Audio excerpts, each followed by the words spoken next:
Yo, what is good people? Ben from Lover of Tech, and we are back with another video. This time, camera comparison. iPhone 17 Pro Max versus the Galaxy S25 Ultra versus the Pixel 10 Pro XL. We're going to test everything when it comes to pictures and videos in daylight and low light in all the modes possible to really see which flagship camera system is the best. Well, sit back, relax. Let's get into this camera comparison. Okay, it's time to kick things off with this definitive camera comparison between the iPhone 17 Pro Max, S25 Ultra and the Pixel 10 Pro XL. We're gonna pretty much kick things off when it comes to the images first. So definitely watch this at the highest resolution so you get the maximum clarity. We're gonna go through the daytime pictures first, starting with the rear pictures with the camera with me in the frame as a subject. And we're starting from the outside and working our way in with the ultra wide. And as we're looking at it here, as soon as I see what I'm seeing, I definitely gravitate more towards the Pixel. So I would actually say the Pixel first, then the S25 Ultra, then the iPhone 17 Pro Max, but it can go the other way around as well. I still think the Pixel is doing the best job here overall in terms of the scenery, and especially with me in the frame as a subject. But it can go the other way as well. It can be the Pixel, iPhone, and S25 Ultra. It just really depends on what you're looking for. In terms of the shadow detail, yeah, the Pixel does great and the Galaxy S24 Ultra does well, but it does wash out the image a lot more. Whereas obviously in terms of the overall tonality of the image, the iPhone preserves it well, but it does lose a lot in the shadow details. Let's move over to the 1x main wide sensor. Again, things stay consistent, but actually things flip a little bit. You could gravitate to the look of the iPhone 17 Pro Max more, then the Pixel 10 Pro XL, then the S25 Ultra, but it can also go Pixel 10 Pro XL, iPhone 17 Pro Max and S25 Ultra. S25 Ultra seems to just not really be nailing it too much here. And again, I know the naysayers are gonna be in the comments saying, hey, did you wipe the lenses and stuff? Yes, I wiped the lenses. If you don't believe me, you really should be following me on Instagram when it comes to loveroftech_BA. That's where I post all my behind the scenes process, and you will see me that I do wipe the lenses and make sure that I do everything as clean and as precise as possible. This ain't my first rodeo. I've been doing these camera tests for a long time, so I know how to make sure that things are intact. 2x, this is doing a digital crop of the main wide sensor. And of course, actually all of them do great.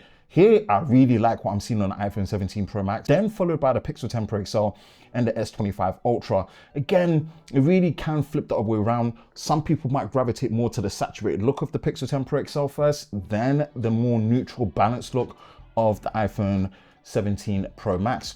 Let's go into the 3x zoom mode. Now, just to be clarified here, that you will see that they're labeled either zoom or crop.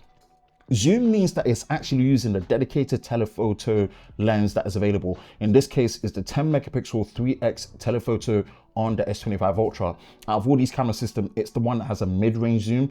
Again, I just hope by the S26 Ultra, they've updated this to a larger sensor and it's 50 megapixels. This 10 megapixel 3x zoom is outdated, but in this situation, it does benefit and does come in clutch. It is optically the one that looks best out of the two, but the others are not doing bad at all, considering they are actually still doing a digital crop in the main 1x sensor. So yeah, I like what I'm seeing here on the Samsung, much better balance. Now we are in the 4x zoom mode. Now, this is optically favoring the new 4x telephoto 48 megapixel sensor on the iPhone 17 Pro Max. And the last company that actually did a 4x, from what I remember, was Google with the Pixel 6 Pro. And I've always been a fan of a 4x. I've always said it, if you're going to be doing a triple camera system, a 2x with a digital crop and I mean 1x makes sense. So you go 0.5, double up is 1, double up is 2, double up is 4. So it's kind of like doubling the focal length as you go through. I really like this 4x. It's really a nice balance and it definitely favors it there. Now, obviously you are still doing a 4x crop from the 1x sensor on the Pixel 10 Pro XL, and you're doing a slight crop on the 3x 10 megapixel sensor on the S25 Ultra. The Pixel, wow. I mean, it's doing a really good job. I think in some cases, it's really beating out the others. But yeah, let me know what you think. Things do look best on the 17 Pro Max though overall. Now we're going to the 5x zoom mode. This is now optically favoring the Pixel 10 Pro XL and the S25 Ultra because they've now kicked into their super telephoto ST5X dedicated zoom lenses at 50 megapixels, been down to 12 megapixels. Whereas obviously with the iPhone 17 Pro Max, it's now doing a very slight crop on the new 48 megapixel 4X, and it's doing great. I think between all of them, you can't go wrong. It's really just down to your personal choice on what you like. I'm going to choose though, just for the sake of obviously controversy and keeping things consistent, I'm definitely going with the Which one am I going for? I'm looking at this. Let me actually take this in for a minute. I would definitely say Pixel, Samsung, then iPhone. But yeah, either way, you can't go wrong. Now, all these cameras are high resolution, which is what we love to see. So you can see that this is the high resolution JPEG modes. I'm not dealing with the raw processing because that's just an extra layer in time that I just don't have to deal with. This is the high resolution JPEG modes, and you can see that all of them do it. In a condition like this is the best way to do it, where there's lots of light, because remember, the pixel pitch or the pixel size or the photo sites are going to be much smaller. The processing is going to be bigger. It's going to take up more storage. You're going to need a lot of light hitting the sensor. So this is probably the best condition to do it. And right now I'd say that out of all of them, for the ultra wide, it's Pixel first, then the Samsung, then the iPhone 17 Pro Max. But honestly, I still think it's Pixel first. And in some ways, depending on what you're prioritizing, if it's the scene, then definitely you are going to be going for the iPhone 17 Pro Max at the cost of shadow detail. Whereas if you want the shadow detail with blown out highlights and better foreground visibility of the subject, you would go for the S25 Ultra. Let me know what order you would pick, but I think overall it's the Pixel that's done the best job here. We go to the 1X. Again, there is a 50 megapixel mode for the Samsung and a 200 megapixel mode. This is the 50 megapixel mode on the main 1X sensor. Again, I would definitely say in this particular situation, it's the iPhone, then followed by the Pixel, then the Samsung. And then when we go into the super telephoto, it's great to see that we do have a high resolution sensor on the iPhone now. So we've got high resolution all the way for all of them. But I definitely like what I'm seeing on the Pixel. Yes, maybe slightly more on the saturated side when it comes to the foliage and the grass around. But overall, in terms of just the visual pleasing of the image, I definitely like what I'm seeing there. But people might like the more balanced look of the iPhone 17 Pro Max, whereas obviously with the S25 Ultra, it's quite aggressive on the shadow detail where it kind of blows it out. But either way, all of them can do high resolution with their super telephoto, which is what we love to see. And again, last one is 200 megapixels. It's a lot of storage, and that is obviously exclusive on the S25 Ultra. And that is what you can do there, and you can really punch in and have extra detail. But again, you have to do in a situation where there is a lot of daylight and a lot of light hitting the sensor. So yeah, take that into consideration. Now for portrait mode. Now you're going to see that there is still some caveats to portrait mode on some of these devices, specifically the Pixel 10 Pro XL. And there's two ways we judge portrait mode when we're looking at it. We're looking at it when it comes to edge detection. How well does it detect edges, and also the gaps in between my arms? That's why I pose the way I pose, because I'm trying to see computationally, can it pick up the gaps in between my arm? The quality of the blur itself, how does it look? Does it look naturally to how a mirrorless camera full frame with a prime lens is going to give that blur fall off and look? And also the consistency. When we talk about consistency throughout the whole scenery, does it trip up on certain parts where it leaves gaps, or does it blur all the areas that you need to see? In this particular situation, overall, I would say the Pixel is actually doing the best here, then followed by the Galaxy S25 Ultra, then the iPhone 17 Pro Max. Because if you look at the trees and the branches on the left side of the frame, on my right side, but obviously the left side to us as we're looking, the Pixel is much more consistent. It doesn't trip up in terms of blurring the trees and the leaves around, whereas you do get that issue with the iPhone 17 Pro Max and the Galaxy S25 Ultra. All of them are great in terms of edge detection and blur consistency as well when it comes to the gaps in between my arms. The quality of the blur and how it looks, I always like the natural look of the iPhones, but overall I'm going to give it to the Pixel for this one. But if we're looking at the complete image, of course, I definitely do like overall what the iPhone 17 Pro Max is doing, if we're counting me as the frame in terms of the subject. But yeah, that's the portrait mode for 1X. Now, one thing I have to give praise to Google is they do allow you to do portrait mode in high resolution. Yeah, I think it's one of the only camera systems that I know where you don't have to use the 12 megapixel bin mode. You can actually use the whole 50 megapixel resolution and still do portrait mode. So gotta give a props there. And that's something that I think all manufacturers need to give that option of flexibility. When it comes to these pro level and ultra phones, more flexibility to the user and how they want to use it is important. So props to Google, you can do high resolution portrait modes as well. Now, you go into the 2x crop mode for the portrait mode, and yeah, we're really coming into their bag. Again, I like what the Pixel is doing. I think the natural look and the quality of the blur is something I like on the iPhone overall and the overall image. But I think the actual blur consistency, you look at the branches and the leaves on the right, on the left, you know, it is the Pixel that's doing a great job. So The portrait mode performance, I'm gonna give it to the Pixel. The overall look of the image, I really like what I'm seeing on the iPhone overall. Now, here's where things come into play. Flexibility wise, it is Samsung that really takes the cut because it allows you to do portrait mode on every single one of the lenses. And again, it's the same for the iPhone as well. This is the new 4x dedicated zoom, and of course, it just looks good. I'm really glad Apple went with a 4x this time, larger sensor, higher resolution.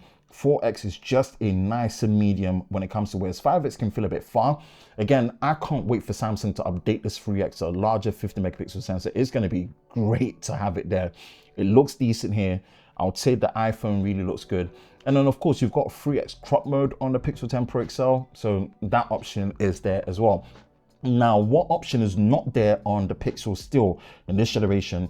You cannot do a native 5x portrait mode shot with the dedicated 5x lens. Now you can take a 5x picture and convert it to portrait mode after, great, and add the blur, but natively you can't do that.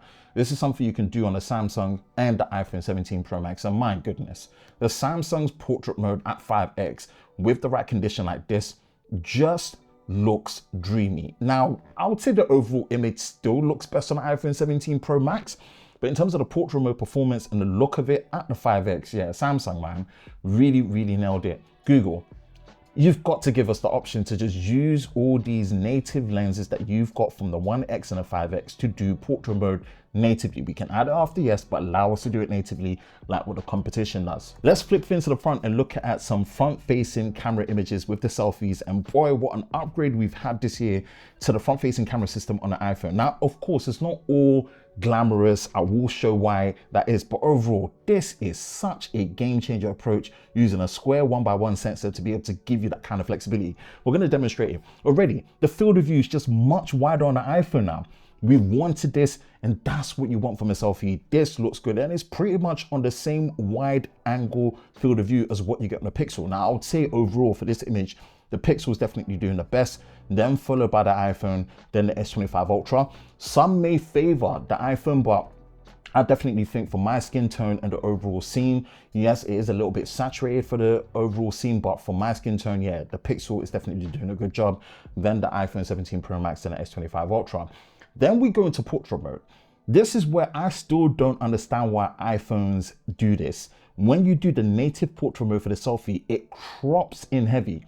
You're seeing the field of view difference. It really crops in heavy. Now, the performance of the portrait mode is good, but look at it compared to the Pixel. The Pixel maintains the same field of view, and you are able to still have that nice background blur. All of them perform well, but I think the best thing when it comes to portrait mode with the iPhone is take a native picture as normal, then convert it to portrait mode after, because you lose so much field of view and so much resolution when you do it this way natively that I don't know why Apple is still doing this. It's a shame because you're wasting a lot of sensor and field of view. Now, when it comes to what you have here, this is the benefit of this new square sensor. I'm still holding all these three phones in vertical orientation on my camera contraption holding the phones. But this is actually a horizontal image that you're seeing on an iPhone 17 Pro Max compared to the other two. Because if you go here, that is the same image, right? The benefit of the square sensor is incredibly flexible. So you're able to actually take these wider field of view selfies without having to turn the phone physically horizontal like you used to. That's a game changer. It seems like such a minor thing here, but this is just a usability benefit that, you know what, was not expecting Apple of all people to be the ones to implement a square sensor. Because look, this is the crop that you saw before going full screen in the horizontal mode with the crop. But then if you compare it to the traditional vertical mode, still holding in vertical, it's not that far off. Honestly, this might be one of my favorite selfie implementations ever. Again, some caveats in terms of the modes of portrait mode like I showed, but Apple, I've got to give you props for it, man. That is a good look. Now, again, still on a selfie, we've put it in a much more backlit situation. I thought, let me challenge it because, again, we finally managed to catch a nice sunny day in the UK, which rarely happens. And in this particular situation, yeah, The iPhone does really well. There is some lens flaring on the Pixel 10 Pro XL. The Galaxy S25 Ultra does struggle a little bit and it does look a bit muted, but again, all of them are good in their own right. Let me know which one you prefer. I do prefer the iPhone in this particular situation. Portrait mode as well. Again, you lose field of view with the iPhone 17 Pro Max. And then, yeah, the Pixel 10 Pro XL really claws it back. I think it does really well here. I think for me, the Pixel wins it, then the S25 Ultra, then the iPhone 17 Pro Max, but it can still be first the Pixel 10 Pro XL, then the overall look of the 17 Pro Max does look nice, then the S25 Ultra. But yeah, I think the Pixel wins this particular round. Right, let's go indoors, and we're gonna be looking at some close-up shots when it comes to minimum focusing and macro. So minimum focusing. This is the minimum focusing distance that you get on all these lenses when you're going close up to an object before it starts losing focus and blurring out. And as you can see, with the iPhone 17 Pro Max, the main 1x sensor, and this has been like this since the 14 Pro Max, the minimum focusing distance on the iPhone 17 Pro Max is not great when it comes to the 1x sensor compared to what you've seen in the S25 Ultra and the Pixel 10 Pro XL. Focusing on the headband on Naruto as the subject of field of focus, you can get really close, and because of the larger sensor and the depth of field, you get this natural depth of field fall off, but you can focus and come fairly close. The next image shows that as you move slightly closer, this is when it completely blurs out on all of them, right? At this point is when you need to actually activate macro mode to benefit from, and when you do, it is using an ultra wide sensor to do this, and it is pulling focus using an autofocus engine to give you that macro mode capability, and all of them do a great job. They really allow you to pull focus really close. You're not going to have a problem with all of them. That's kind of like the consideration you have to have when it comes to minimum focusing on the main 1x, and then of course tapping into macro mode where you need it. So yeah, I thought let me demonstrate the difference between minimum focusing and then the benefit of macro mode. So last set of daylight images with the rear camera, looking at some landscape images, and of course, again, starting from the outside and working our way in with the ultra wide. And again, with the ultra wide, you do have a true 0.5x on the Pixel and the iPhone. It's a 0.6x on the S25 Ultra. It's not really too much of an issue. I hope we do get a genuine 0.5x eventually from Samsung, but again, it probably helps with distortion and lens correction. Overall, you do get a much more punchy image on the Pixel, so my eyes can actually gravitate to it. Funny enough is that S25 Ultra that has the most balanced image, whereas the iPhone 17 Pro Max is a little bit more neutral and muted, so really depends on what you like in this situation. Let's go to 1x, and what I like is that it stays consistent. The color profile stays consistent as we go through. That's what we love to see. Details great on all of them, no complaints. It really just depends on which one you prefer in terms of the image. I would say probably what's more real to life is going to be the iPhone, but again, you can change the different photographic styles as well if you want a different vibrant look or different style. So take that into consideration with the pipeline engine and the color engine on the iPhone 17 Pro Max, but overall it stays consistent. We're going to the 2x mode, again, still stays consistent. Great detail. You look at the yellow gate, there's a lot more moire that's happening in terms of the color shifting and fringing on the fences on the Pixel 10 Pro XL compared to the iPhone 17 Pro Max and S25 Ultra, which is definitely more balanced. I would say the S25 Ultra does the best when it comes to here. Of course, when we move into the 3x zoom mode, this does optically favor what you're seeing on the Samsung, whereas the others are still doing a digital crop. And you can tell by all the color fringing that you can see on the fences for the yellow gate, as well as the blue fence across. It's much more aggressive on the Pixel 10 Pro XL, much more better maintained on the 17 Pro Max. It's the S25 Ultra that wins it here. And we go into the 4x crop mode and the zoom mode. The zoom mode does favor the iPhone 17 Pro Max, so you can see that it really claws it back. The iPhone is definitely the one that has the better detail here. The Pixel is struggling a little bit, but it actually holds up way better, but there is just much more processing and sharpening happening. And then when we go into the 5x zoom mode, of course, this is optically favoring what you're seeing on the Samsung and the Pixel. Slight digital crop on the 4X on the iPhone 17 Pro Max. All of them are doing great. Again, the color consistency throughout, much more vibrant and saturated on the Pixel 10 Pro XL, and then a nice in-between on the S25 Ultra, and a much more neutral, more balanced, and more muted look on the 17 Pro Max. So take that for what it is. Now, high resolution mode, as demonstrated before, you can do it on the ultra wide. As you can see, this is the best scenario where there's a lot of light hitting the scene. When it comes to landscape, you have maximum resolution and detail to crop in and punch in. See, great benefit here. Same with the 1X. Again, the color consistency is staying true on all of them, which is one thing I really appreciate in terms of the color pipeline. You want a consistency when you're switching between your lenses so that things just don't look that weird when it comes to colors. So I like that they've been able to do this in high resolution mode. And again, when we go into the super telephoto at 5X and 4X respectively, at the high resolution at 50 megapixels and 48 megapixels, again, great detail, great consistency all the way through. And of course, the Galaxy S25 Ultra does benefit from the 200 megapixel JPEG mode. It takes up a lot of storage. The processing takes a lot of time. You do need a lot of light, but again, top trumps, the S25 Ultra has a 200 megapixel JPEG mode.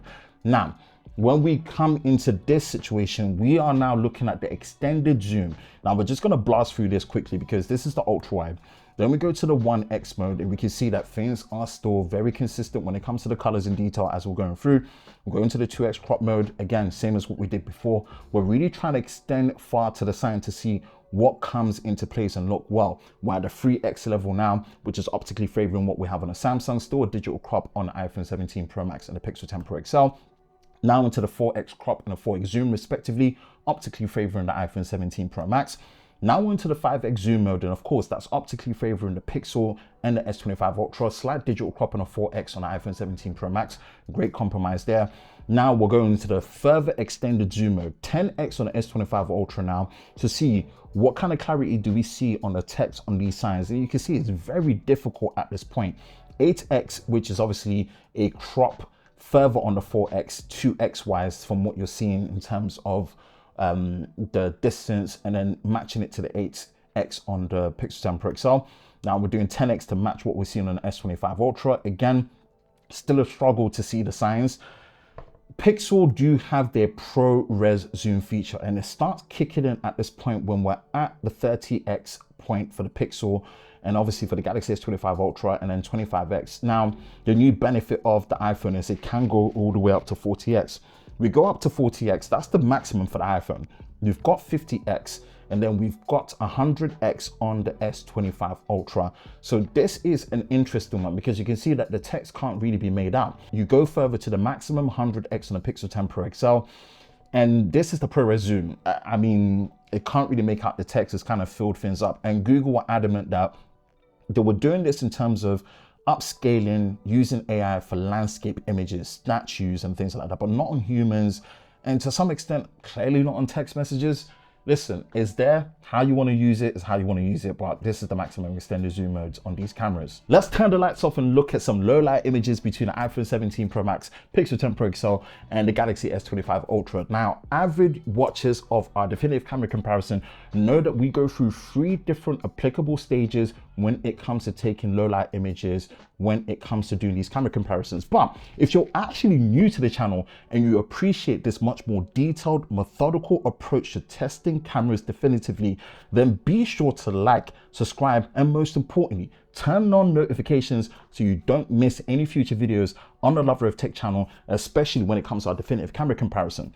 Road to 100,000 subscribers is still on the table for 2025, and with your support and engagement, we can make it happen.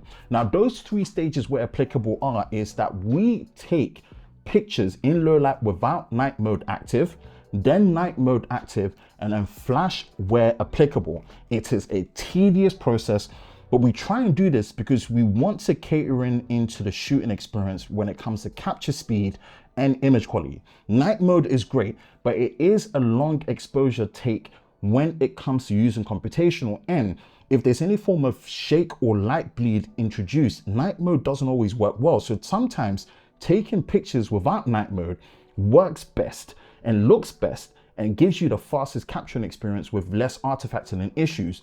And of course, old school, if you use flash, sometimes that works out to be a lot better as well. So we like to show these scenarios. Not many people, if anyone, goes through this extensive length, so definitely it's worth a while. Now, let's start. Without night mode active, starting from the ultra wide, and yeah, we can already see that the Galaxy S25 Ultra and the Pixel definitely take it. Pixel first, S25 Ultra, and then the iPhone 17 Pro Max. The 17 Pro Max is definitely going to need night mode when it comes to the ultra wide or flash, so we'll go through it and see. Let's go to the 1X. Things clean up a lot better on the iPhone 17 Pro Max. Again, still not as good as the Pixel and the Galaxy S25 Ultra. I'm definitely going Pixel first, S25 Ultra, and the iPhone 17 Pro Max. But hey, some people might prefer the much more brighter look of the S25 Ultra compared to the Pixel 10 Pro XL. So it could go Pixel second and Galaxy S25 Ultra first, and then the iPhone 17 Pro Max last. Let me know in the comment section below. Doing a 2x digital crop, again, the iPhone 17 Pro Max really falls apart and is struggling. The Pixel hold its own. I'll say Pixel first, Galaxy S25 Ultra, just because there is a bit more noise in there, and then the iPhone 17 Pro Max. Now we'll go into the 3x mode. Now, beware here. What I've done with the S25 Ultra is I've downloaded the camera assistant extension, and what I've done is I've disabled the auto lens switching feature. So what this is actually doing is disabling the camera from cropping in on the main 1x sensor. It is definitely using the 3x. That's a level of control that I really appreciate from Samsung. You can actually disable it automatically switching what lenses it's going to use depending on the lighting situation. You've locked it down in the 3x mode. It's doing that. Now with the Pixel, you can do that. If you go into the Pro mode and then you go to the manual selection rather than auto, it does lock it and give you the option of using either the ultra wide or the telephoto. So that's one thing that's good. You don't get that option on the iPhone. So again, me doing this by myself with timers with no help, there's no way of me really knowing if it's switching to the telephoto at 4x when we get there. In this situation, man, it's the Pixel again. Pixel, then you've got the Galaxy, then the iPhone 17 Pro Max. We're going to the 4x mode. As explained before, I don't know if this is actually using a dedicated new 48 megapixel 4x or if it's still doing a crop on the main 1x sensor on the iPhone 17 Pro Max. So yeah, take that into consideration. Again, the order stays the same. Yes, it is a little bit, soft and kind of smudgy, and oily looking on a Pixel 10 Pro XL, but I'm still going to go with that because there's just a little bit too much noise on the S25 Ultra. I'm working it hard here because it's doing a crop on that 10 megapixel 3x in low light. And yeah, the iPhone 17 Pro Max is lost. Now we go into the 5x mode. Again, the iPhone 17 Pro Max is completely out of it. I couldn't tell you if it's still doing a crop on the main 1x or is doing a crop on a 4x. Either way, I have no control to lock it in like what I can do with the Pixel 10 Pro XL and S25 Ultra, which is what I did. And again, it's the Pixel, S25 Ultra, and the iPhone 17 Pro Max. Let's run it back again. Night mode is now active. With night mode active, you could already see that, man, the iPhone 17 Pro Max cleans up well. I think it cleans up so well, it's actually the better looking one out of all of them. It looks like with the Pixel, it's so good without night mode. When night mode is active, it just overpowers it. So actually in this situation on an ultra wide with the Pixel, don't use night mode, just use the normal mode. That's kind of strange that that's the case, right? But this is why we do what we do, so you can see the difference. Whereas with the S25 Ultra, I think it overpowers it a little bit, but it's still within remit of usable. So night mode benefits with the ultra wide there, but the best one is the iPhone 17 Pro Max. My goodness, you're gonna use the ultra wide in low light, use night mode on the iPhone 17 Pro Max. Now going to the 1X, again, things clean up well on the iPhone 17 Pro Max. I think night mode is just really working overtime well on the 17 Pro Max. I would say that it's actually the preferred look, then the Pixel, then the S25 Ultra. But again, you can go Pixel, iPhone 17 Pro Max, and S25 Ultra. Now, when we go into the 2X crop mode, again, things really clean up well for the 17 Pro Max. You could go to Pixel, 17 Pro Max, and then the S25 Ultra. I think the S25 Ultra just really messes up the colors and the highlight, retention, and roll off on the skin. Me personally, I'm not liking the look of that, but you could go the iPhone, Pixel, and the S25 Ultra. And then we go into the 3x zoom mode. Again, things do improve on the S25 Ultra, but in terms of the color processing and the look of it, in terms of highlight retention, I don't really like the look of it. I do like what I'm seeing on the Pixel, and I do like what I'm seeing on the iPhone 17 Pro Max. In this situation, I'm gonna go 17 Pro Max, Pixel, and S25 Ultra, but you could easily go Pixel, 17 Pro Max, and S25 Ultra. So let me know your thoughts in the comment section below. We're going to the 4x zoom and crop mode, and again, I think this is now definitely using the dedicated 4x on the iPhone 17 Pro Max. It cleans up well. In this situation, it's definitively decided, use night mode in low light on the iPhone 17 Pro Max. It really benefits from it. I would say it's actually the best looking one out of all of them, then the Pixel, then the S25 Ultra. And then when we go into the 5x crop mode on the 4x on the 17 Pro Max and the 5x dedicated on the S25 Ultra, S25 Ultra cleans up, but I don't know, I just feel like it just doesn't look great. in this particular shot, I would say the Pixel definitely takes it, then the iPhone 17 Pro Max, then the S25 Ultra. Now let's run it back. Last set. How much does flash help in this situation? And the flash does help. I'll give Apple credit. How their flash pulsates and flashes is very, very, very, very powerful.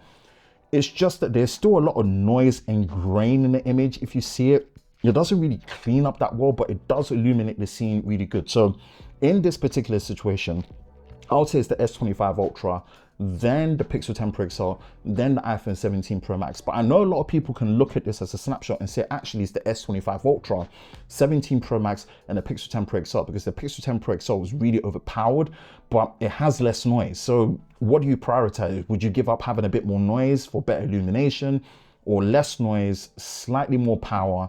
But I think the S25 Ultra takes it for the ultra wide. And again, when we go into the 1x mode, for me, it's the iPhone 17 Pro Max. Does a really good job. 17 Pro Max, Pixel 10 Pro XL, S25 Ultra. And then when we go into the 2x crop mode, again, I still think that 17 Pro Max really cleans up well. Then the 10 Pro XL from Pixel, then the S25 Ultra. You take a step back, I still will give the iPhone 17 Pro Max the first one here, but you could go 17 Pro Max, S25 Ultra, and the Pixel 10 Pro XL. Now into the 3x zoom and crop mode.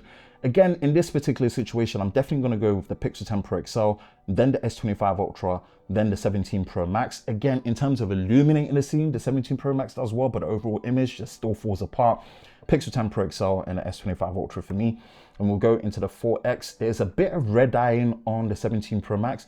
And again, it does illuminate me as a subject well. It just still introduces a lot of noise and grain. And the cleanup on the Pixel 10 Pro XL is what I really like. So I'm quite conflicted here. For light illumination and subject illumination, I give it to the 17 Pro Max, but actually the overall image is the Pixel 10 Pro XL, then I would say the 17 Pro Max. S25 Ultra, it kind of falls apart. There's a lot of red eyeing as well, so take that into consideration.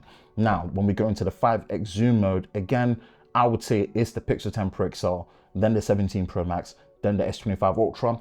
If you're looking for the most powerful flash illumination, yes, 17 Pro Max definitely does the best job, but the overall grain of the image is not what I'm liking, so I'm still going to give it to the Pixel 10 Pro XL.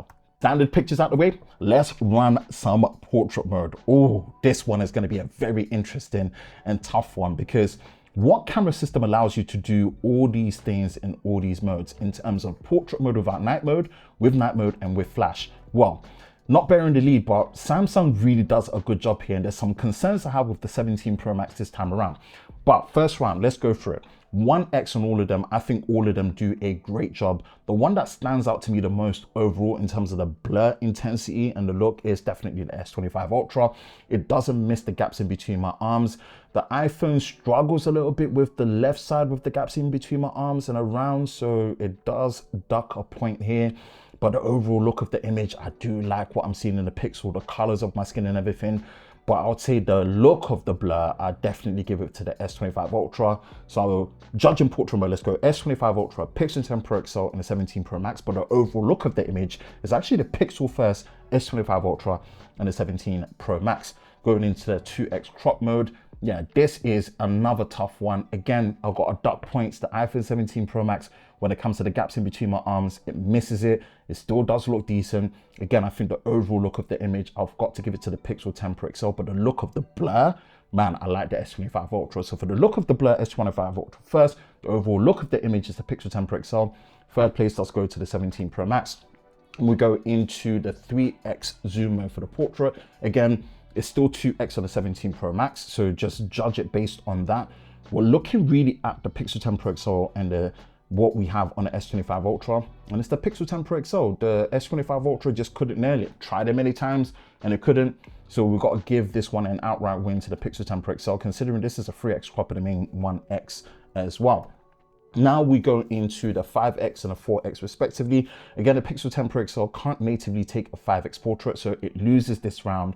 I will have to give it to the iPhone 17 Pro Max, because as much as it struggled, it did do some form of blurring, whereas on the S25 Ultra, it just couldn't do it. Tried it many times and it just couldn't nail it. So it is the iPhone 17 Pro Max that takes it here. Now let's run this back with night mode on portrait mode. And I've got some things to say when it comes to the iPhone 17 Pro Max.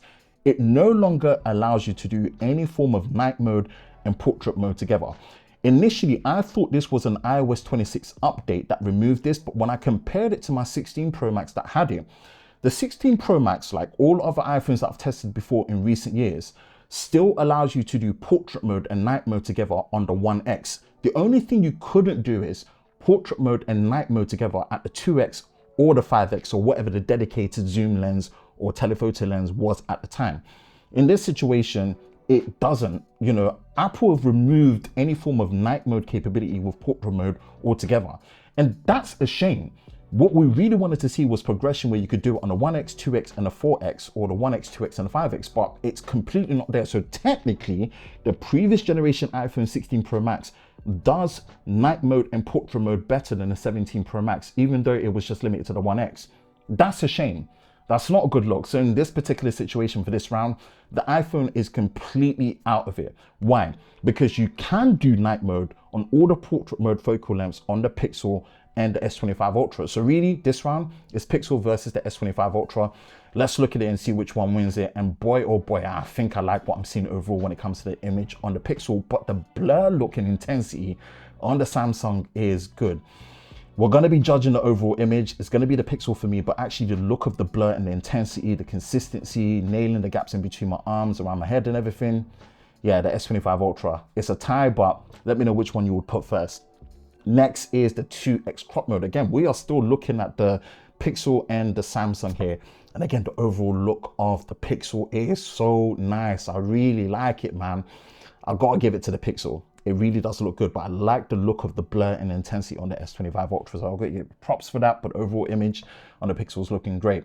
On the 3X, again, I think this particular one, I'm gonna give it to Samsung overall. I mean, the colors do look great, but we're judging the overall performance of the blur in between my gaps around me and the edge detection and the consistency. It's the S25 Ultra all the way for this particular one. And this is the benefit of being able to use night mode and portrait mode together in low light on the 3X. So great look there from Samsung. And we go into the 5X zoom mode. Again, this is Samsung all the way, because at the end of the day, you can't natively do that on the Pixel. You can natively do it on the Samsung, and you can do it with night mode. It wins it. Props Samsung. This is what a true Ultra experience is. Yes, some tuning is needed, but overall, the fact that you can nail it all the way, I'm happy. But hopefully there's some redemption for the iPhone 17 Pro Max, because it does allow you to use the flash in portrait mode together. So again, hopefully there's better performance here. When we're in the 1X mode, you can use the flash in portrait mode on all of them. And yeah, it's a tough one to really look at. I look at all of them and I actually do like the overall look of the iPhone 17 Pro Max, but the blur is not really that intense. The blur is not really popping. The one that's popping best with the blur is the S25 Ultra. So I'm gonna go S25 Ultra, Pixel 10 Pro XL, and the iPhone 17 Pro Max. Going into the 2X crop mode here, again, I still got to give it to the S25 Ultra, judging the overall blur and look. I do like the overall image of the Pixel 10 Pro XL, and it does nail the gaps in between my arms. All of them do. It's just the blur on the 17 Pro Max is kind of faint. It's not really popping the way I want it to do. It's quite a bit too subtle. Now we'll go into the 3X zoom mode. Again, I do like what I'm seeing in the Pixel 10 Pro XL overall as the image, but if we're looking at the blur intensity around my arms, the edge detection in between the gaps of my arms, around my head, there is a bit of red eyeing, because again, that comes with the nature of using flash, and it is grainy in terms of the noise.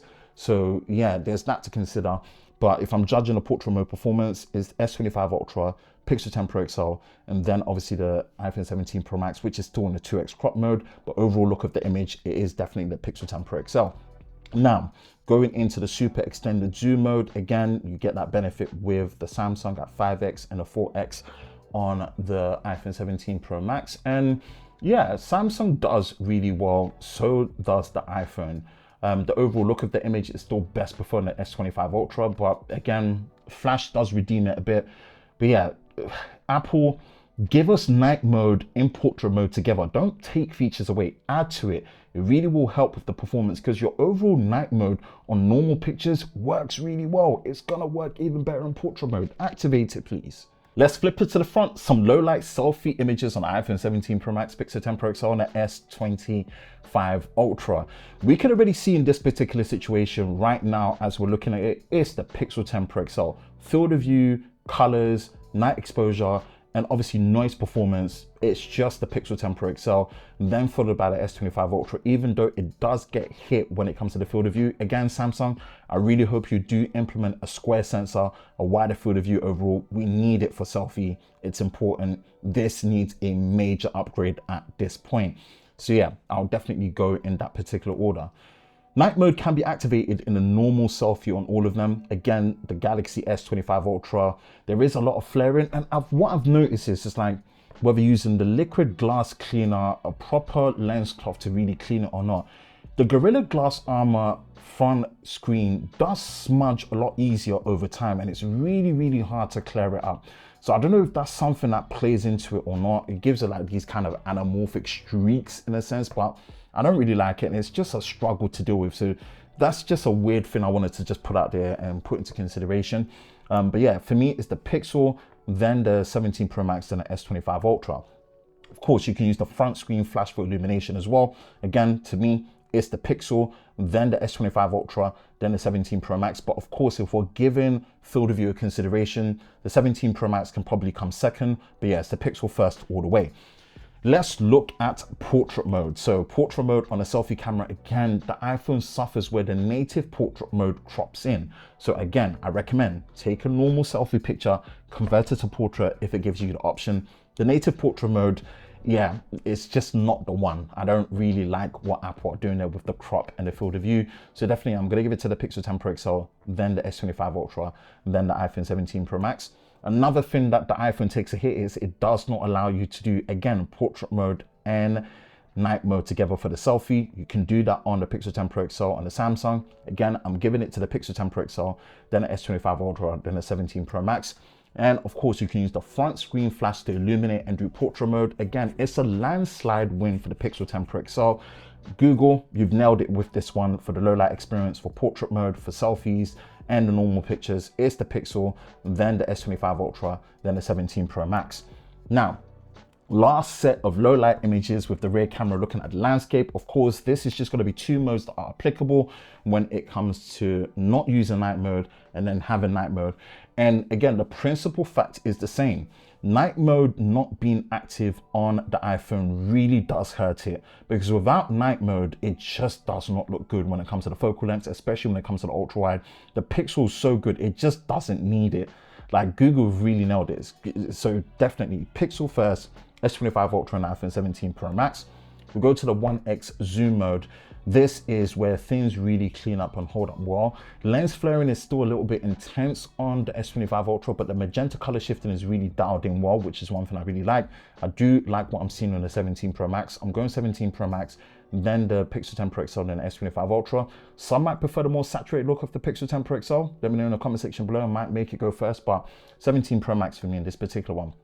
Going into the 2x crop mode, again, the colors stay consistent. You lose a lot of detail on the foliage and the grass on the floor with the S25 Ultra, but looking at the sign still looks nice and clear. Again, overall, I like what I'm seeing on the 17 Pro Max, then the Pixel 10 Pro XL, then the S25 Ultra. Going into the 3x zoom mode, again, like I said, with the camera assistant, I've locked off the auto lens switch, and that is definitely using a 3x on the S25 Ultra. And again, it's outdated. I just want to see this lens upgraded. Overall, it does still do decent. I still would pick the Pixel and the iPhone in this particular situation.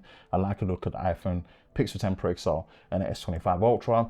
Then we go into the 4x zoom mode. Again, I can't tell you if this is still doing a crop on the main 1x or a switch to the dedicated 4x on the iPhone 17 Pro Max. It just doesn't give you that manual level of control like what you have on a Samsung and a Pixel to lock it in their dedicated telephoto lenses.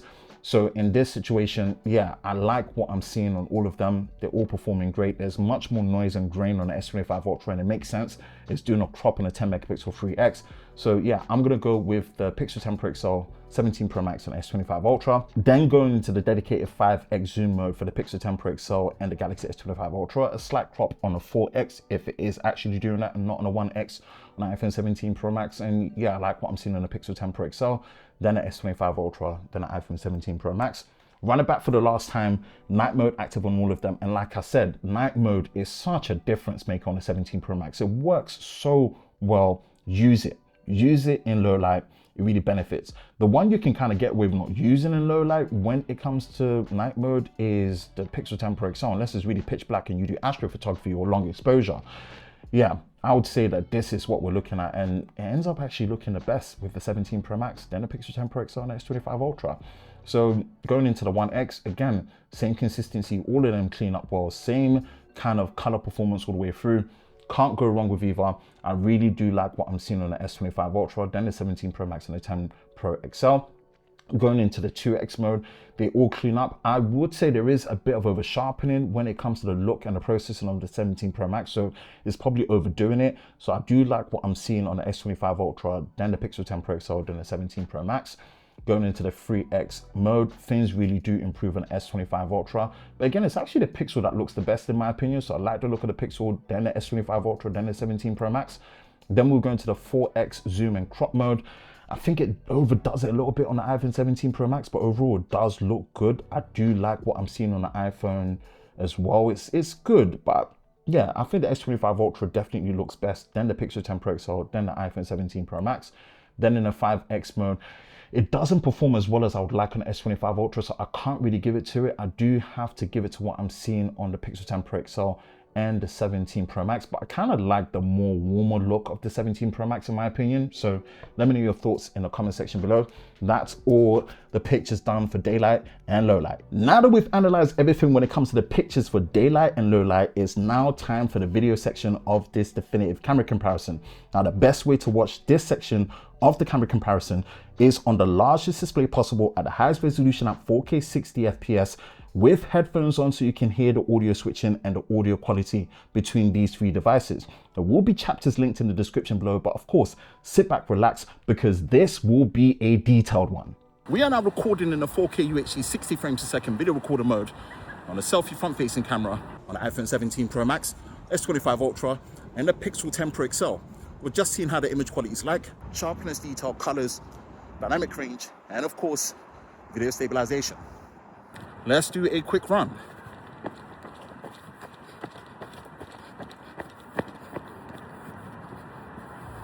We're now recording in the 4K UHD 30 frames per second video recorder mode on the front-facing selfie camera on the iPhone 17 Pro Max, S25 Ultra, and the Pixel 10 Pro XL.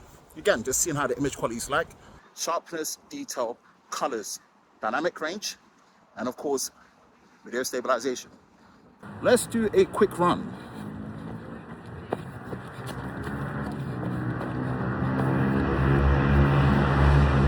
We're still recording in the 4K UHD 30 frames per second video recorder mode on a selfie front-facing camera on the iPhone 17 Pro Max, S25 Ultra, and the Pixel 10 Pro XL. We've now switched over to their respective video portrait mode. Cinematic for the iPhone, video portrait mode for the Galaxy S25 Ultra.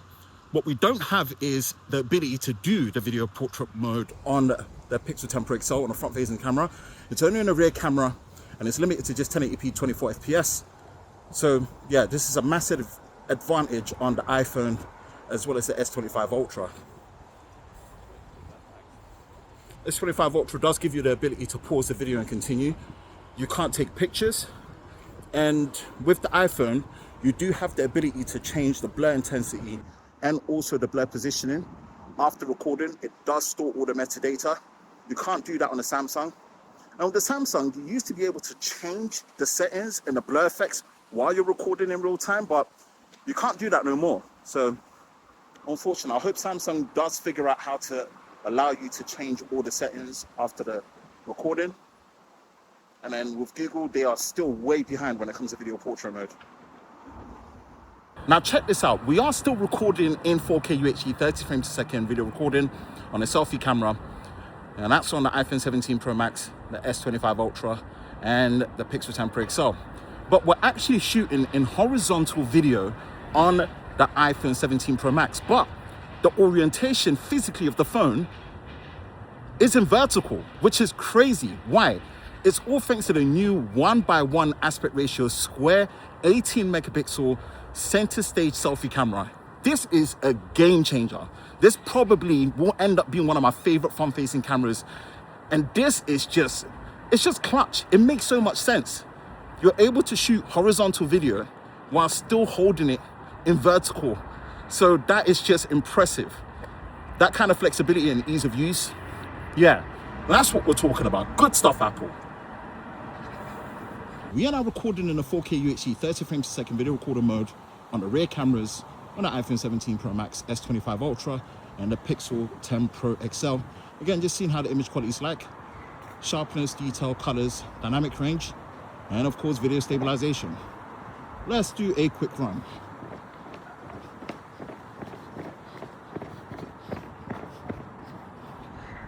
Let's now switch to the ultra wide, which we can do on all of them while recording. Quick run.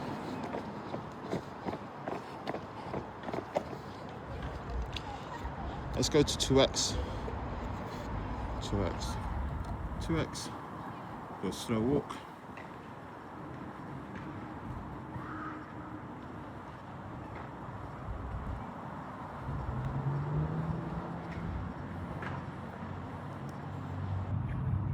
Let's go to 3x. This is optically favoring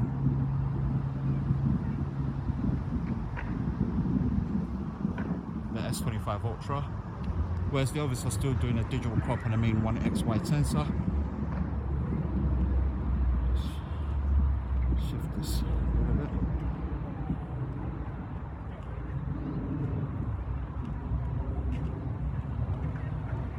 Let's now move over to the 4x, which will optically favor the iPhone. It's now doing a digital crop on a 3x 10 megapixel sensor on the Samsung, while on the Pixel, it's still doing a digital crop on a 1x. So you should see that the iPhone should look best, then followed by the Samsung, and then the Pixel 10 Pro XL having the worst image.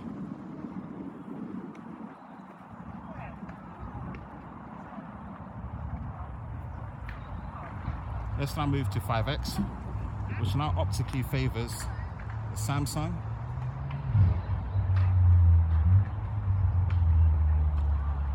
And also optically favors the Pixel.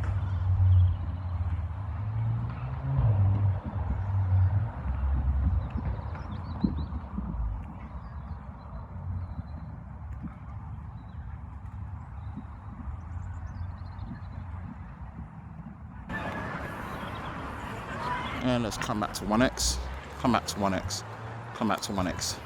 Now, here's some things to run through when it comes to the shooting capabilities in 4K 30. As you can see, you can switch between all the rear lenses and not have to stop recording. You can take a picture, you can pause recording and continue on the same clip, and you can take pictures. Now, there is the new dual capture feature on the iPhone 17 Pro Max, and I was hoping that meant that you could switch to the selfie camera while recording on the same clip.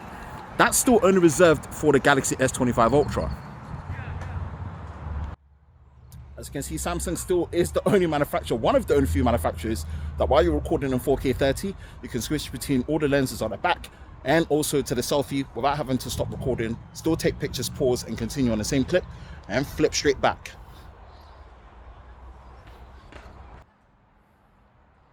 Excellent work here from Samsung. We are now recording in a 4K UHD 60 frames per second video recorder mode on iPhone 17 Pro Max, the Galaxy S25 Ultra, and the Pixel 10 Pro XL. Again, just seeing how the image quality is like. Colors, sharpness, detail, dynamic range, and of course, video stabilization. Let's do a quick run.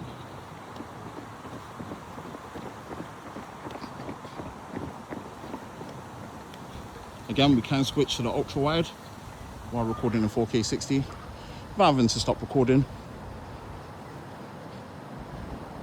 Run.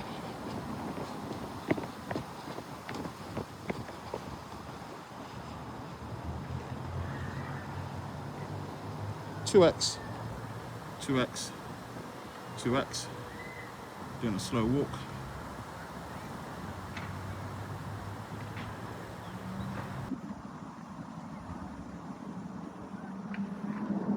Okay, let's go through the optical ranges. 3x, which optically favors the S25 Ultra.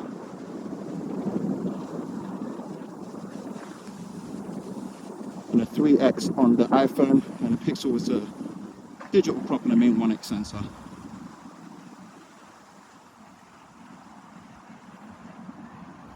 Okay, let's go to 4x, which is a digital crop and a 3x 10 megapixel telephoto sensor on the Samsung. And then this is optically favoring what we have here on the iPhone 17 Pro Max. So the best image should be from the iPhone, then followed by the Samsung, and then a Pixel. Okay, let's now go to 5x. That's the next optical for the Samsung and the Pixel. Digital crop on the 4x on the iPhone.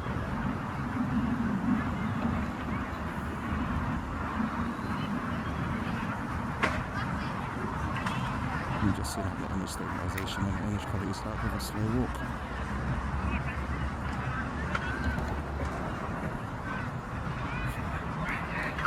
And let's go back to 1x. As stated, we are still working with the same limitations and benefits. All three camera systems can switch between all the rear lenses. They can take pictures, and you can pause recording and continue. Again, there is the new dual capture feature on the iPhone 17 Pro Max, but it's only the Samsung that allows you to flip to the front-facing camera while you're recording while having to stop recording. So, again, in 4K 60, Samsung, you smashed it. Still one of the only systems that really allow you to do that. Love it. Have to keep giving it praise. We are now recording in their respective 8K 30 frames a second video recording mode. Now for clarity, this is natively being recorded in 8K 30 on the S25 Ultra. The iPhone 17 Pro Max is still capped at 4K 30, no 8K.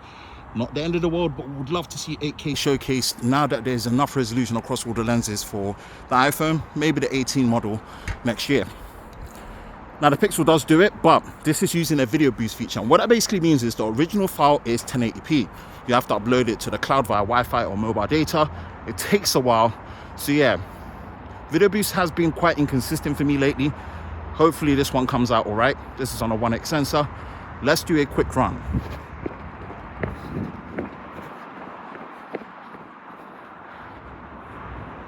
We're still recording in their respective 8K 30 frames a second video recorder mode, as stated, natively on the S25 Ultra, using video boost to the cloud on the Pixel 10 Pro XL, and capped at 4K 30 on our iPhone 17 Pro Max.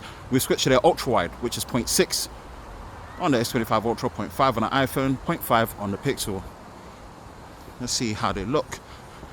Quick run.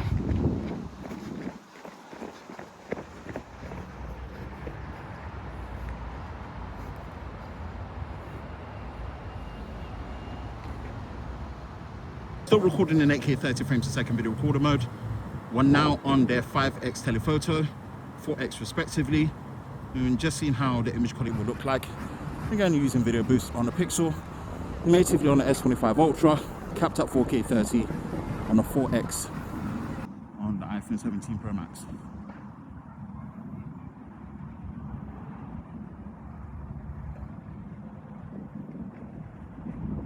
We're now recording in their respective super stable mode, which is super steady on the Samsung, action mode on the 17 Pro Max, and active stabilization.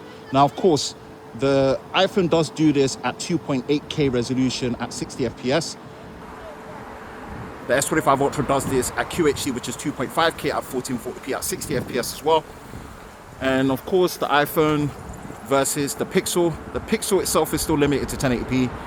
There isn't an ultra-wide option. This is really using an ultra-wide and it says 1x, whereas with the iPhone and the Samsung, you are using an ultra-wide. All right, let's do a run.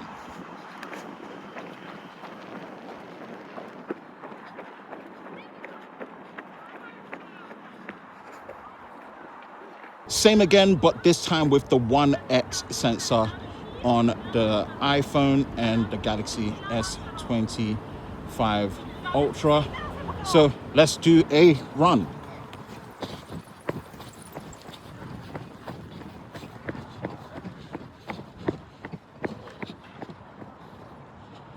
Same again, but now we are on the 2x crop mode, which is the maximum for the Pixel and the Galaxy S25 Ultra.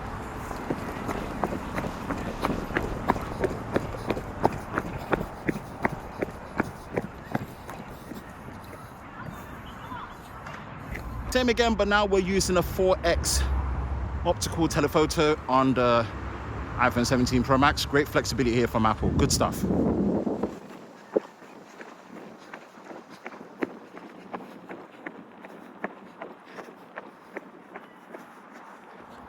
Same again, but for the fun of it, we are doing an 8x mode on the iPhone 17 Pro Max. In fact, it actually allows you to digitally zoom all the way to 24x. At the 4x and the 8x, I don't think this is the right way to use it, but hey, listen, it gives you the option, so why not?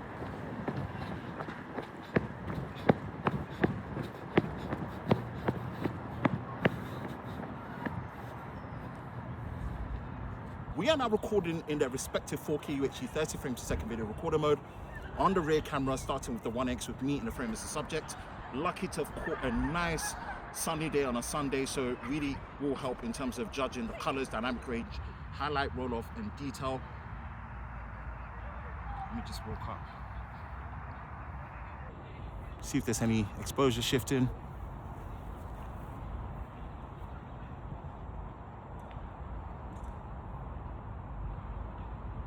We're still recording in their respective 4K UHD 30 frames per second video recorder mode, on iPhone 17 Pro Max, Pixel 10 Pro XL, and the Galaxy S25 Ultra.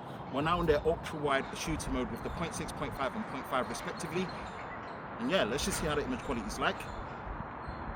Just move close. See if there's any warping, distortion, correction, exposure shifting.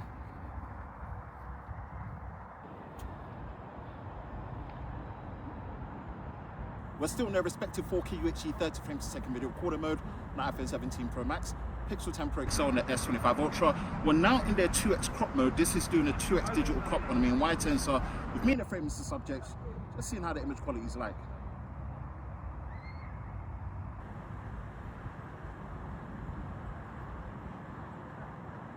We're still recording in their respective 4K UHD 30 frames per second video recorder mode on iPhone 17 Pro Max, Pixel 10 Pro XL, and an S25 Ultra. We're now in the 3x zoom mode. Now this will optically favor the S25 Ultra, whereas with the Pixel and the iPhone, it is still doing the digital crop in the main 1x. And yeah, as much as I still want this upgraded, this 10 megapixel 3x is still useful in this situation. Again, let's hope with the S26 Ultra, they put a larger sensor and make it 50 megapixel to match the rest of the other sensors as well. Let's see how the image quality is like.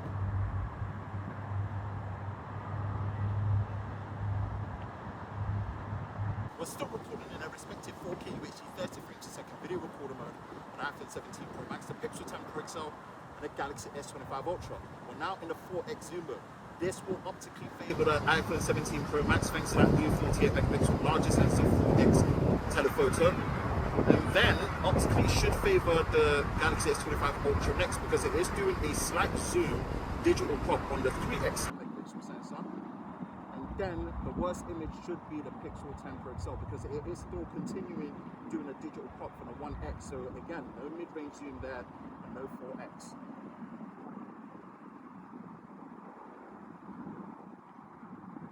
We are still recording in their respective 4K UHD 30 frames per second video recorder mode on iPhone 17 Pro Max, the Pixel 10 Pro XL, and the Galaxy S25 Ultra. We're now in their 5x zoom mode. This should now finally optically favor the Pixel and the Samsung Galaxy S25 Ultra, and a slight image degradation on the iPhone 17 Pro Max. But you see, the good thing is, because it's a 4x, 48 megapixels, and it's a larger sensor, it's only doing a slight crop. So it's going to be interesting to see how the final image looks in comparison. I really like this shift to this 4x sensor on the iPhone.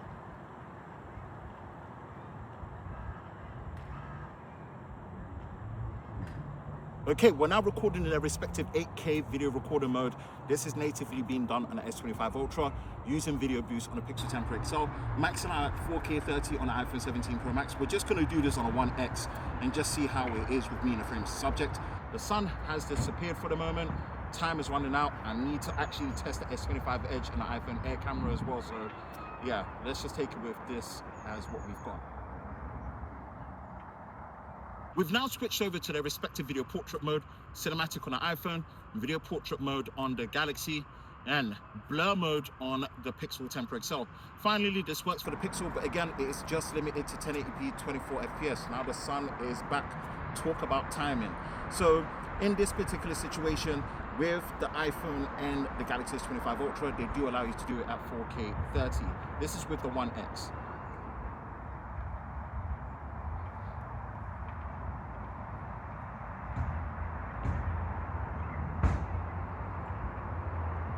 We're still recording in a respective video portrait mode, again cinematic on the iPhone, video portrait mode on the Samsung, blur on the Pixel. We've gone into their 2X mode. Now the 2X mode is only available by the looks of it on the iPhone and the Samsung. The Pixel is just stuck at 1X. There's no flexibility there. I really hope Google take this video recorder mode seriously in the future because it's just stuck. So yeah, this is what we have here at 2X.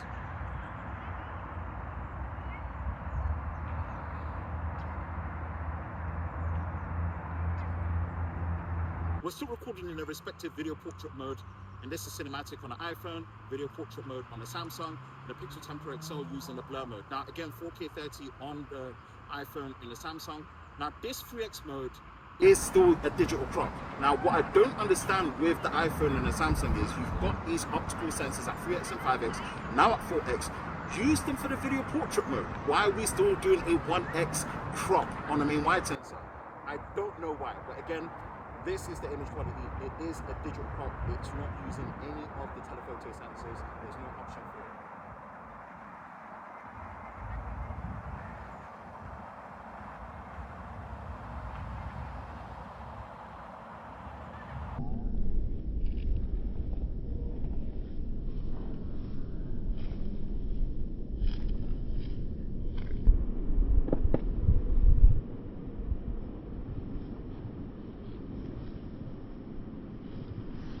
So we're recording in 4K UHD 30 frames a second. We're now in their log shooting profile. Again, log is only available on the iPhone and the Samsung. We don't have this option on the Pixel.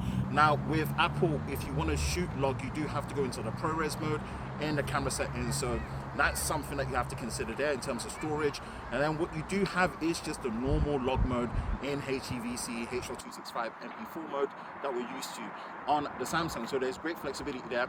In terms of converting it, Samsung does allow you to convert the log footage and tone map it right there. And this is the same thing that you're allowed to do when it comes to the HDR. You can tone map it to SDR. So I love that ease of flexibility on the Samsung.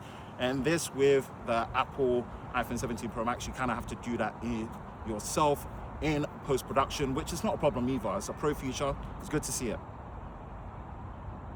Okay, we're still in their log recording mode, but this time we're in 8K 30. Samsung allows you to do this in 8K 30. Now, who's going to use this? Not many people, but it's a game of top trumps. At this point, if you've got Ultra in your name and you've got Pro Max in your name, boy, showcase the tech that you can. And I appreciate this from Samsung. The ability to do log in 8K 30, that is impressive.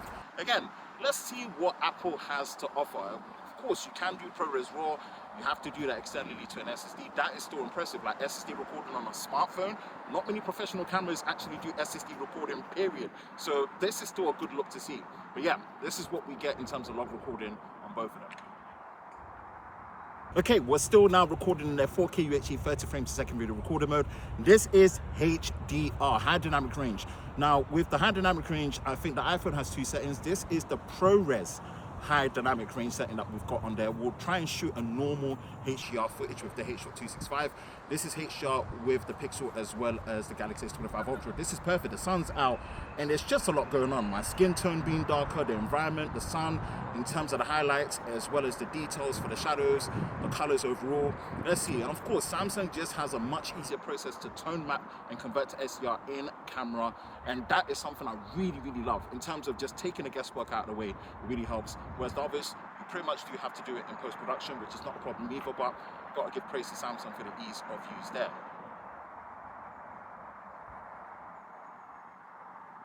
We're still recording in their respective 4K UHD 30 frames per second video recorder mode on iPhone 17 Pro Max, S25 Ultra, and the Pixel 10 Pro XL. This is their HDR mode, high dynamic range. Now, of course, we've got the ProRes version of the HDR recording. This is the standard H.265 HDR recording on the iPhone 17 Pro Max. Just seeing if there's a difference, and of course how that manages in terms of post-production. It should be a 10-bit file as well, so there should be more color. And yeah, let's see how the image quality is like. Again, this is perfect. The sun's right out, right on me, my skin tone, shadow details, as well as the highlight recovery, and also lighting overall. So let's see how it looks like. We're now recording in 4K UHD 60 frames per second video recorder mode on rear cameras with the iPhone 17 Pro Max, S25 Ultra and the Pixel 10 Pro XL.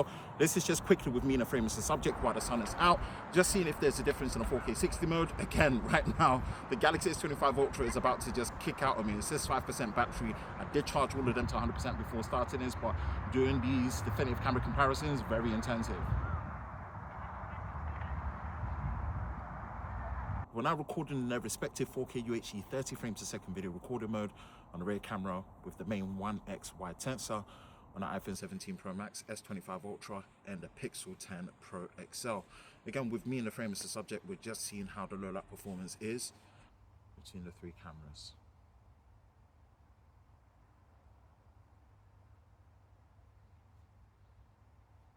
Same again, we are recording in the 4K UHD 30 frames per second video recorder mode on the iPhone 17 Pro Max, S25 Ultra and the Pixel 10 Pro XL. What we've done is enabled the night sight video mode on the Pixel 10 Pro XL, and that is using a video boost feature. So again, the original file is 1080p, it does upload it to the cloud, it takes a while, and hopefully if video boost actually works, we should see better low light performance for video here.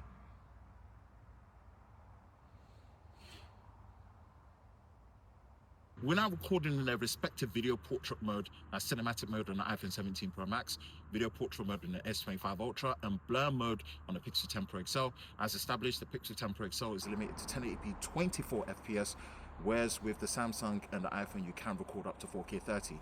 Now usually in this situation, the Samsung does well, whereas the iPhone should usually say that it needs more light and it won't be able to actually see. So let's see how it works and performs.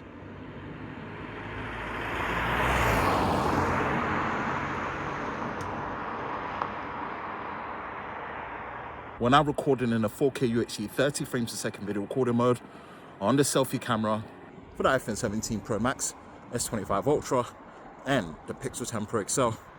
We're just seeing how the low light performance is on the front facing camera between these flagship cameras. We're still recording in 4K 30. What we've enabled is their video portrait mode. Now, of course, the Pixel doesn't do this on a selfie camera. The iPhone and the Galaxy do allow you to do this in 4K 30, but I can see it says it needs more light on the iPhone, whereas with the Galaxy, it does look to be working, so it's a good look for Samsung.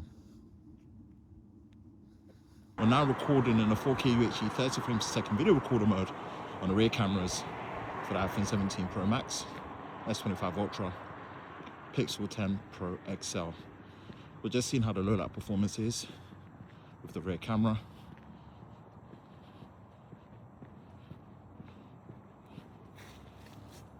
Bring it up to see how flaring is. Bring it down. Switch to the ultra wide.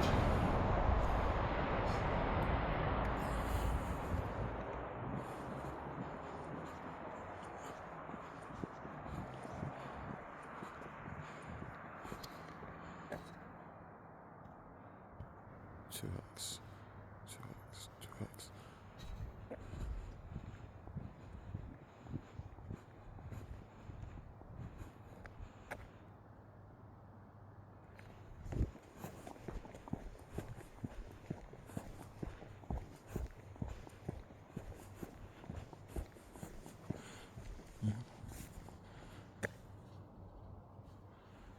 Three X.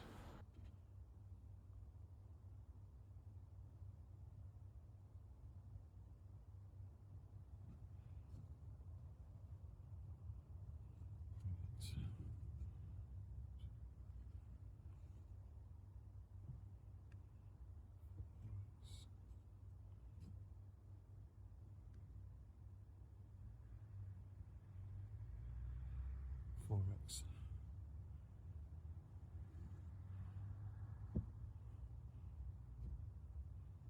5X.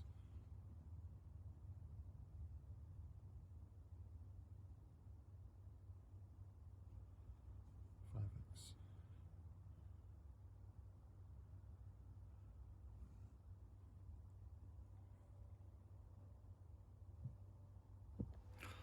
Back to 1X. We're recording in a 4K UHD 30 frames per second video recorder mode on an iPhone 17 Pro Max, S25 Ultra, and a Pixel 10 Pro XL. What we've done is enabled the video night sight feature on the Pixel 10 Pro XL. This is using Video Boost, and what that basically means is the original video file is 1080p. It does upload it to the cloud via Wi-Fi or data. Takes a while to boost, and hopefully we should see an improvement to the low light performance when it comes to video for the Pixel. See how that looks like. Switch to the Ultra.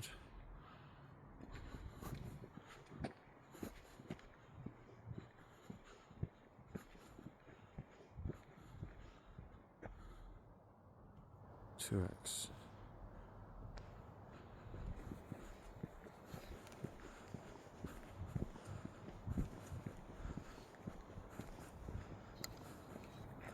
Just gonna go to 5x straight away, 4x, 5x.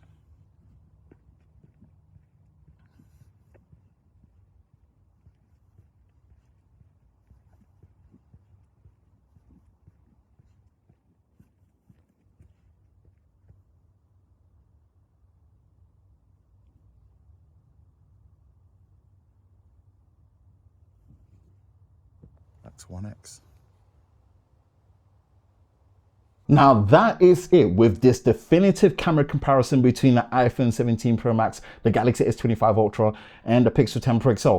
If you made it all the way to the end, you are a real one. Give me a fist bump emoji so I know you watched it all the way through. I really appreciate the support. I know it's a lot to ask for you to go through all of this, but this is how I like to do my camera comparisons, and I hope it brings value to you as my audience.